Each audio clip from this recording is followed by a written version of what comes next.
Day 53 of 120 days fertility booster series. ಅಮ್ಮ ಒಬ್ಬರೇ ಗೃಹ ಪ್ರವೇಶಕ್ಕೆ ಹೋಗ್ತಾರೆ ಅಂತ ಅಮ್ಮನ ಜೊತೆಲಿ ಹೋಗೋಣ ಅಂತ ನಾನೇನೋ ರೆಡಿ ಆದೆ. ಆದರೆ ಕೊನೆಗೂ ಅಮ್ಮ ಒಬ್ಬರೇ ಹೋಗೋ ಹಾಗಾಯಿತು.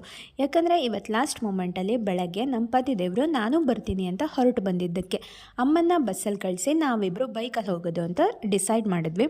ಹೊರಡೋ ಮುಂಚೆ ಡೈಲಿ ಮಾರ್ನಿಂಗ್ ರೊಟೀನ್ಸ್ಗಳನ್ನು ಕಂಪ್ಲೀಟ್ ಮಾಡಿದ್ದಾಯಿತು. ಫಸ್ಟು 1 ಸ್ಪೂನ್ ಕೋಕೋನಟ್ ಆಯಿಲ್ ಕುಡಿದು ಬಿಸಿ ಬಿಸಿ ನೀರು ಕುಡಿದು ಅಕ್ಷಯ ಏಗನ್ಸ್ ಅವರ ವೀಡಿಯೋಸ್ನ ಫಾಲೋ ಮಾಡಿ ಯೋಗಾಭ್ಯಾಸ ಮುಗಿಸಿ ಕರಿಬೇವಿನ ಸೊಪ್ಪು ತಿಂದು ಫ್ರೆಶ್ ಅಪ್ ಆಗಿ ರೆಡಿಯಾಗಿ ಮಲ್ಟಿಗ್ರೈನ್ ಮಾಲ್ಟ್ಗೆ ಪಪ್ಪಾಯ ಬಾಳೆಹಣ್ಣು ಮಿಕ್ಸ್ ಮಾಡಿ ಕುಡಿದು ನೆಲ್ಲಿಕಾಯಿನೂ ಪರ್ಸ್ಗೆ ಹಾಕ್ಕೊಂಡು ಹೊರಟ್ವಿ ನಾನು ಅಮ್ಮ ಮನೆಯಿಂದ. ಹ್ಯಾಂಡ್ ಪೋಸ್ಟಲ್ಲಿ ಅಮ್ಮನ ಬಸ್ ಹತ್ತಿಸಿದ್ರೆ ನಾನು ನಮ್ಮ ಮನೆಯವರು ಬೈಕ್ ಹತ್ತಿದ್ವಿ. ಆನ್ ದ ವೇ ಹೈರಿಗೆ ಹತ್ರ ಇಬ್ಬರು ಎಳ್ನೀರು ಕುಡಿದು ಪ್ರಯಾಣ ಮುಂದುವರಿಸಿದ್ವಿ. ಅಂದ ಹಾಗೆ ಗೃಹ ಪ್ರವೇಶ ಇದ್ದಿದ್ದು ಬೆದರುಗೂಡಲ್ಲೇ. ನಾವು ಹೋಗೋ ಅಷ್ಟರಲ್ಲಿ ಊಟದ ಸಮಯ. ಮನೇನ ಒಂದು ರೌಂಡ್ ನೋಡಿ ಸಿಕ್ಕಿದವ್ರನ್ನೆಲ್ಲ ಮಾತಾಡಿಸಿ ಊಟಕ್ಕೆ ಕೂತಿದ್ದಾಯಿತು. ಈ ರೀತಿ ಫಂಕ್ಷನ್ ಊಟ ಮಾಡಿ ತುಂಬ ತಿಂಗಳುಗಳೇ ಆಯಿತು. ಬಡಿಸಿದ್ರಲ್ಲಿ ಸ್ವೀಟ್ಸ್ ಒಂದೊಂದು ಬಿಟ್ಟು ಇನ್ನೆಲ್ಲನೂ ಚೆನ್ನಾಗಿ ಬ್ಯಾಟಿಂಗ್ ಮಾಡಿದೆ. ಪೂರಿ ತಿನ್ನಬಾರ್ದಿತ್ತು, ಆದರೆ ತಿಂದುಬಿಟ್ಟೆ. ಊಟ ಮುಗಿಸಿ ಸ್ವಲ್ಪ ಹೊತ್ತು ಅಲ್ಲೇ ಇದ್ದು ಮನೆಗೆ ಹೊರಟ್ವಿ. ಬರ್ತಾ ಹುಲ್ಲಳ್ಳಿಲಿ ಮೀನು, ಹ್ಯಾಂಡ್ ಪೋಸ್ಟಲ್ಲಿ ಚಿಕನ್ ತಂದಿದ್ವಿ. ರಾತ್ರಿಗೆ ಒಂದೊಳ್ಳೆ ನಾನ್ ವೆಜ್ ಊಟ ರೆಡಿ ಆಯಿತು.